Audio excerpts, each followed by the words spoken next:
안녕하십니까, 박팀장TV의 박팀장입니다. 오늘 소개해드릴 차량은 링컨의 에비에이터 PHEV 3.0 모델에 대해서 오늘 소개를 좀 드리려고 합니다. 우선 지금 이제 주행 관련해서 기존의 에비에이터하고 크게 변경된 부분이라든지 달라진 부분이 무엇이 있는지 한번 알아보도록 할게요. 우선은 계기판에 주행 드라이브 모드 부분이 기존의 모드에서 두 가지가 더 추가적으로 되었는데요. 여기 이제 계기판 쪽으로 보시게 되면 저희가 이제 깊은 도로 조건이라고 해서 이제 그 모래길이라든지 아니면은 이제 비포장 도로 부분에서 사용할 수 있게끔 되어 있는 모드라, 그 다음에 눈길이라든지 빗길 부분에 이용할 수 있게끔 하지는 이제 눈길 미끄럼 방지 모드가 있고요. 또 하나는 일반 모드, 일반적으로 그냥 노멀 모드라고 보시면 되고요. 여기 안정은 에코 모드라고 보시면 돼요.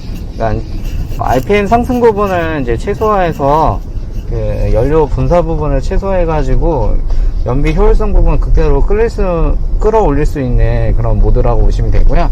그 다음에 이번에 이제 요거는 이제 떨림은 이제 스포츠 모드세요. 스포츠는 그 RPM 게이지 부분을, RPM 부분 자체 부분을 좀 빠르게 올라가서 이제 반응성 부분을 좀 빠르게 하고요. 서스펜션 자체 부분도 좀 내려가면서 서스 자체도 좀 단단해지고 핸들 조향 부분도 좀 묵직해가지고 이게 이제 스포티한 주행 능력 부분을 좀 최대한 끌어올릴 수 있는 그런 모드라고 보시면 돼요. 그러니까 좀 스포츠카처럼 주행을 원하시는 분들한테는 스포츠카처럼 이런 스포츠 모드를 이용하시면 되고요. 그리고 이번에 이제 PHEV 모드에서 이제 추가적으로 들어간 이제 보존 EV 모드와 순수 EV 모드가 있습니다. 그러니까 순수 EV 모드 같은 경우에는 말 그대로 배터리에 있는 전기 에너지 부분을만 사용할 수 있는 모드라고 보시면 돼요. 그러니까 엔진 부분 자체 부분을 사용하지 않고 전기 모드로만 사용할 수 있는 모드라고 보시면 됩니다. 물론 이제 지금 저희가 충전된 게 그 18km 지금 갈 수 있게끔 50% 정도 배터리 부분이 남아 있는데요. 순수 EV 모드라든지 아니면 여기 보시면 보존 EV 모드가 있는데, 보존 EV 모드 같은 경우에는 50%까지는 이제 전기로만 이용할 수 있게끔 되고, 50% 이하로 떨어졌을 경우에는 전기와 이제 모터 부분을 둘 다 사용할 수 있게끔 해서 배터리 사용량 부분을 최소화할 수 있는 모드라고 보시면 되고요. 순수 이제 EV 모드 같은 경우에는 정숙성 부분이라니까 말 그대로 그 전기만 사용하실 수 있게 해준다고 보시면 돼요. 그래서 여기 내비게이션 화면 쪽으로 보시게 되면 홈 버튼을 누르시게 되면 오디오 꺼진 아래쪽에 전력 흐름이라든지 설정 부분이 있는데, 이 전력 흐름을 누르게 되시면 전반적으로 차량에 대한 이제 그 디자인 부분에서 그림이 이렇게 나와 있는데, 여기 보시면 전기 구동 방식인지 엔진 구동 방식인지, 또한 브레이크를 밟았을 경우에 회생제동 시스템 부분이 적용돼서 바퀴에 이제 브레이크가 걸리면서 그 운동 에너지 부분을 전기 에너지로 바꿔서 배터리 부분을 충전하는 방식이라고 보시면 되는데요. 회전제동 시스템을 사용해서 이제 연비 효율성 부분을 좀 더 끌어올릴 수 있다고 보시면 돼요. 물론 전기를 저희가 이제 충전하는 충전기와는 좀 다르게, 그러니까 많이 되지는 않지만 그래도 이제 브레이크를 많이 받는 내리막길이라든지 내리막길 같은 경우에는 브레이크를 많이 사용하기 때문에 그런 데서는 이제 충전이 좀 많이 되는 편이라고 보시면 되고요. 그렇다면은 이제 주행 느낌이라든지 그 승차감 부분은 어떻게 변했는지 이제 말씀드릴게요. 우선은 브레이크 부분은 EV 모드가 모든 전기차랑 하이브리드 차량들이랑 동일하게 브레이크 부분 자체 부분이 조금 기존보다는 좀 높게 올라와 있으세요. 그래서 처음 전기차를 타시는 분들에게는 조금 불편하실 수가 있으실 거예요. 근데 기존에 하이브리드 차량이라든지 전기차를 타보신 경험이 있으시다면 크게 불편감은 없으실 것 같아요. 또 하나는 엑셀 부분이 제가 생각했을 때 가솔린 모드라고 비교했을 경우에 조금 가벼워진 느낌과 이제 저희가 엑셀 패드를 밟았을 때 깊이 부분이 기존의 그 가솔린 엑셀보다는 조금 가벼우면서 좀 깊게 들어가는 느낌이 좀 살짝 있는 것 같아요. 이거는 물론 사람마다 느끼시는 것 자체가 틀리기 때문에 뭐가 맞다고 아니다고 말씀드릴 수는 없지만, 일단 제 개인적으로 느끼는 부분은 좀 그런 부분이 좀 있는 것 같습니다. 그리고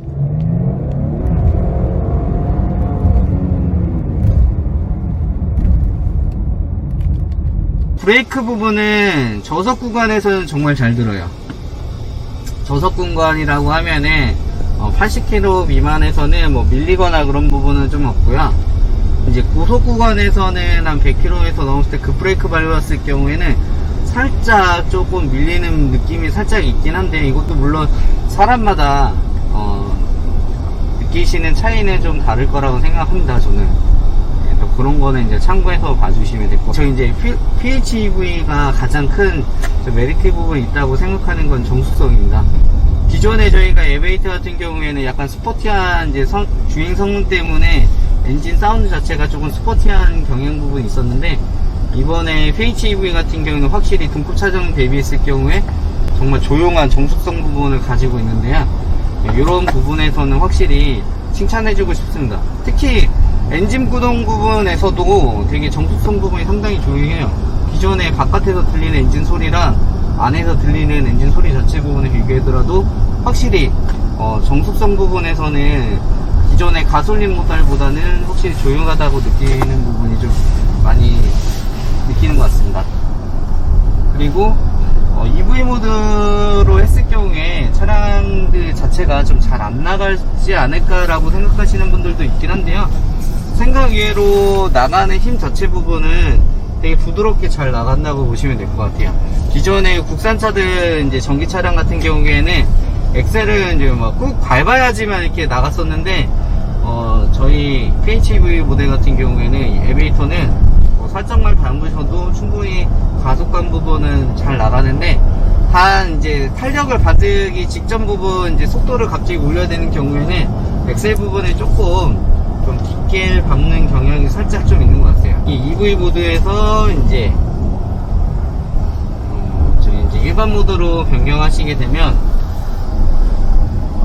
이제 엔진하고 모터 부분이랑 같이 사용을 하면서 출력적인 부분을 좀 더 많이, 확실히 가속감 부분에서 기존의 가솔린 모델 자체도 확실히 주행 성능 부분은 나쁘지 않았는데요.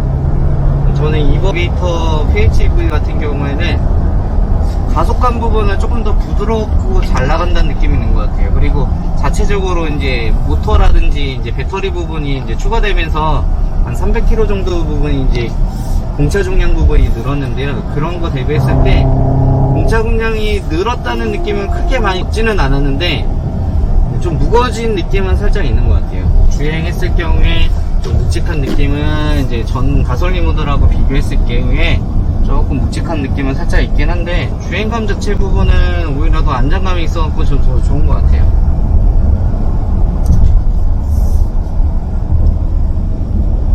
이쪽에 이제 화면에 보시면 지금 이렇게 내리막길 같은 경우에는 회생제동 시스템 부분을 이제 저희가 이제 브레이크를 계속 밟고 있으면 브레이크라든지 이제 엑셀 부분 뗐을 경우에는 이렇게 회생제동 시스템 부분이 작동이 돼서 배터리 부분을 이제 충전을 해줘서 이제 저희가 이제 전기로 갈 수 있는 구간 부분을 조금 더 늘려줄 수 있다고 보시면 되는데요. 이런 부분에 대해서는 상당히 좋은 것 같아요. 그리고 또 하나는, 그러면은 우리가 이제 충전했을 경우에 갈 수 있는 거리는 어느 정도 되냐라고 물어보신다면, 일단 뭐 고속주행이라든지 고속화도로를 이용했을 경우에 갈 수 있는, 완충시에 갈 수 있는 거리는 한 30km 정도가 되시고요. 도심만 이용했을 경우에는 에어컨 팡팡 틀고 뭐 했을 경우에는 20km 초반 정도 보시면 될 것 같아요.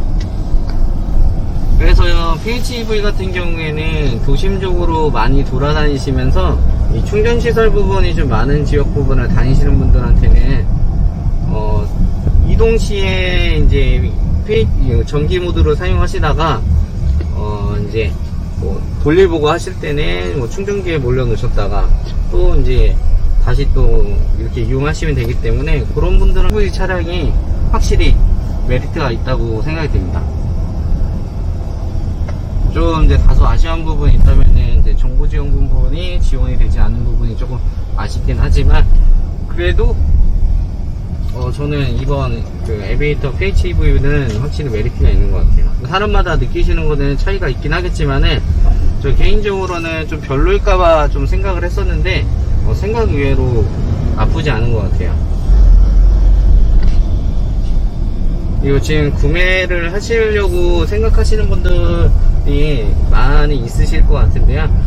경쟁 차종 PHEV 모델하고 비교했을 경우에 가격적인 메리트는 확실히 있는 것 같아요. 보통은 이제 1억에서 1억 초반 정도 이제 금액이 되시는데, 저희 같은 경우에는 차량 가격으로 왔을 때도 저희가 이제 9,850만원에서 1억이 넘지 않기 때문에 가성적인 부분에서는 확실히 메리트가 있는 것 같고요. 실내 인테리어 같은 경우에도 기존의 리저브 모델하고 동일하게 적용이 돼서 고급스러운 느낌은 그대로 잘 살리고 있다고 봅니다. 외관적인 부분은 좀 이따가 제가 다시 소개를 드릴 건데요. 내관이라든지 뭐 주행 성능 부분에 대해서는 확실히 만족스러운 느낌이 있는 것 같습니다.